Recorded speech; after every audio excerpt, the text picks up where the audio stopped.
حضرت آیت اللہ العظمہ سید علی خامنائی کا غزہ فلسطین کے حالیہ حالات و واقعات پر خصوصی گفتگو 25 اکتوبر 2023۔ غزہ سے متعلق چند باتیں کرنا چاہوں گا کیونکہ آج عالم اسلام کا اہم ترین مسئلہ فلسطین ہے، مسئلہ فلسطین ہے، اور وہ حوادث جو ان دنوں غزہ میں رونما ہو رہے ہیں، در حقیقت یہ حوادث مستقبل رقم کرنے والے واقعات ہیں۔ غزہ کے حادثات ایک جانب سے مظلومیت کے بیانگر ہیں تو دوسری جانب سے اقتدار کے بیانگر بھی ہیں۔ غزہ کے لوگ حقیقی معنی میں مظلوم ہیں، اور یہ غاصب و خونخوار وحشی دشمن جس کے جرائم و جنایات کی کوئی حد و حدود نہیں ہے، یعنی ایک بار کی بمباری میں 1000 انسانوں کو شہید کر دیتے ہیں، ان کے مظالم کی کوئی حد ہی نہیں ہے۔ یہاں سے غزہ کی عوام کی مظلومیت کا اندازہ لگایا جا سکتا ہے، لیکن غزہ کے لوگوں کی اس مظلومیت کے ساتھ دو دیگر اہم نکات اور بھی ہیں، جس میں سے ایک نکتہ ان لوگوں کا صبر اور اللہ پر توکل ہے۔ در حقیقت ان مظلوم لوگوں نے صبر کی اعلیٰ مثالیں قائم کی ہیں۔ دنیا بھر میں اور ہمارے یہاں ذرائع ابلاغ نے جو مناظر نشر کیے ہیں، ایک شخص کا بیٹا شہید ہوتا ہے اور وہ اس موقع پر اللہ کی حمد کر رہا ہے۔ اسی طرح ایک اور دوسرے شخص کا بیٹا شہید ہوتا ہے تو وہ کہتا ہے فلسطین پر قربان جاؤں، قرآن کریم کی آیات کی تلاوت کرتا ہے۔ اور اسی طرح ایک اور زخمی نوجوان زخمی حالت میں اللہ کا شکر ادا کر رہا ہے، آیات قرآن کی تلاوت کر رہا ہے۔ یہ صبر کی اعلیٰ مثالیں ہیں، جو بہت اہم پہلو ہے، کیونکہ دشمن چاہتا تھا کہ یہ لوگ دشمن کے سامنے سرنڈر ہو جائیں، اپنے ہاتھ اوپر اٹھا لیں، ہار مان لیں۔ یہ چیز بہت اہمیت کی حامل ہے۔ یہ صبر و توکل ہے جو ان مظلوموں کی مدد کو ضرور آئے گا۔ یہ صبر و توکل ان مظلوموں کی فتح و نصرت کا سبب بنے گا، اور بالآخر یہی لوگ فاتح میدان ہوں گے۔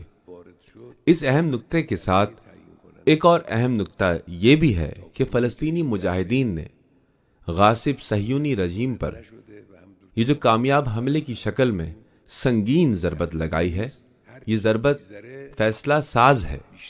آج تک غاصب رجیم پر ایسی کاری ضربت کا وار نہیں ہوا تھا۔ جیسا کہ ہم نے پہلے بھی عرض کیا کہ فلسطینی مجاہدوں کی دشمن پر ایک کاری ضربت اب ناقابل تلافی ہے، اور مزید جیسے جیسے وقت گزرتا جائے گا، یہ ناقابل تلافی ہونے کے آثار بھی مزید سامنے آتے جائیں گے۔ یہ جو آپ دیکھتے ہیں، امریکی صدر، ظالم اور مکار حکومتوں کے سربراہان، یعنی انگلینڈ، فرانس، جرمنی، ایک کے بعد ایک پے در پے وہاں چکر لگا رہے ہیں۔ یہ سب کس لیے ہے؟ کیونکہ وہ دیکھ رہے ہیں کہ ان کی حالت، صہیونیوں کی حالت ٹھیک نہیں ہے۔ انہیں یہ دکھائی دے رہا ہے کہ غاصب رجیم نابود ہو رہی ہے۔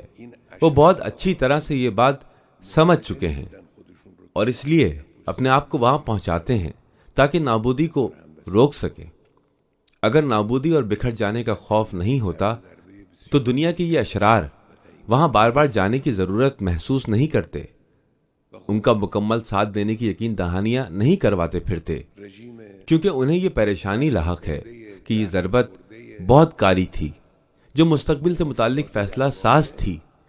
اب زخم خوردہ، ضربت زدہ اور در حقیقت نابودی کی حالت میں موجود غاصب صہیونی رجیم، جس کو زبردستی طاقت کے بلبوتے پر زور و زبردستی جدید اسلحہ اور بموں کے سہارے کھڑا رکھا ہوا ہے، کیونکہ وہ فلسطینی مجاہدین پر اپنی طاقت و زور و زبردستی نہیں چلا سکے، اور نہ ہی آئندہ کبھی بھی فلسطینی مجاہدوں پر ان کا زور و زبردستی چل سکے گا۔ لہٰذا وہ غاصب و ظالم رجیم عام لوگوں سے اس کا بدلہ لیتے ہیں، عام لوگوں کے سروں پر بم برساتے ہیں۔ مجاہدین ہمیشہ سے تیار اور آج بھی اقدام عمل کے لیے مکمل آمادہ ہیں۔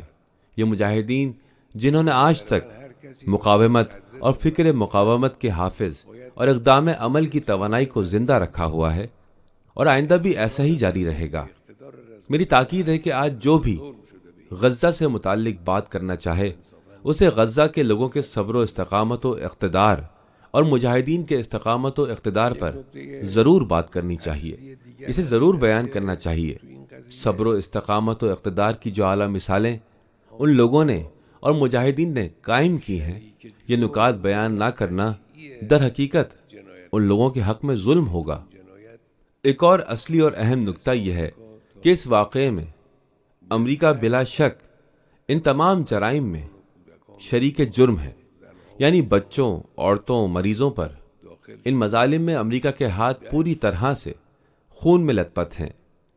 یہ تمام مظالم جو غزہ میں لوگوں پر ڈھائے جا رہے ہیں، ایک زاویہ نگاہ سے در حقیقت یہ امریکہ ہے جو اس کا اصل منصوبہ ساز ہے اور کمانڈ کر رہا ہے۔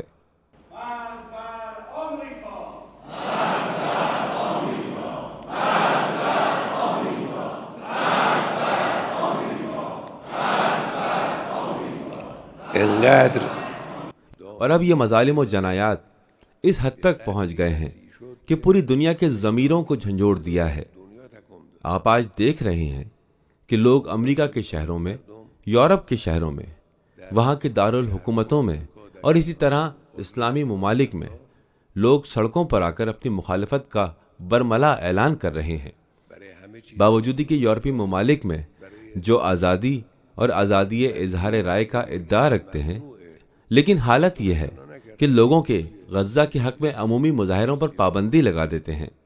یہ سب ان کی رذالت کی علامات ہیں، کیونکہ وہاں ہر چیز کے لیے مظاہرے کرنا جائز ہے، لیکن غزہ کے مظلوم لوگوں کے لیے آواز بلند کرنا، مظاہرے کرنے پر پابندی ہے۔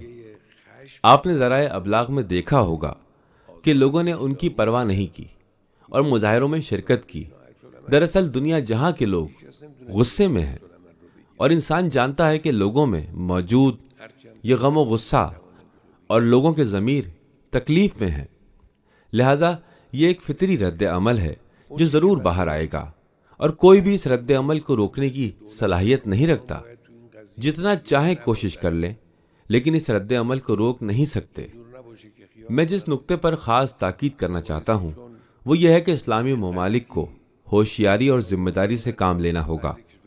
ایسا نہ ہو کہ جیسے امریکہ یا دوسرے یورپی ممالک جو حماقتیں انجام دے رہے ہیں، یعنی اپنے گھر اور خاندان کے دفاع کرنے والے کو دہشت گرد کہہ رہے ہیں، کہیں ایسا نہ ہو یہ لوگ بھی اسی کی تکرار کرنے لگ جائیں۔ اگر کوئی حملہ آور دشمن کے مقابلے میں اپنے گھر، اپنے وطن کا دفاع کرے تو کیا وہ دہشت گرد ہے؟ بلکہ وہ جعلی اور ظالم رجیم جس نے ان کے گھروں پر قبضہ کیا ہے، وہ ہے جو حقیقی دہشت گرد ہے۔ اسلامی ممالک کو اور حکومتوں کے ترجمانوں کو محتاط رہنا چاہیے کہ امریکی و یورپی بیانیے کی تکرار نہ کریں، اور ساتھ ہی ساتھ یہ بات بھی اچھی طرح جان لیں موجودہ واقعات میں بھی اور آئندہ معاملات میں بھی یہ ملت فلسطین ہے جو فتح یاب ہوگی، اور مستقبل کی دنیا فلسطین کی دنیا ہوگی، صہیونی حکومت کی دنیا نہیں ہوگی، کیونکہ مستقبل فلسطینیوں سے تعلق رکھتا ہے، اور یہ جو دشمن کی جانب سے ظلم و جنایت پر مبنی تگ و دو ہے، یہ سب بیکار و بیہودہ ہے، اور انشاءاللہ اذن پروردگار سے وہ کسی بھی نتیجے پر نہیں پہنچ پائیں گے۔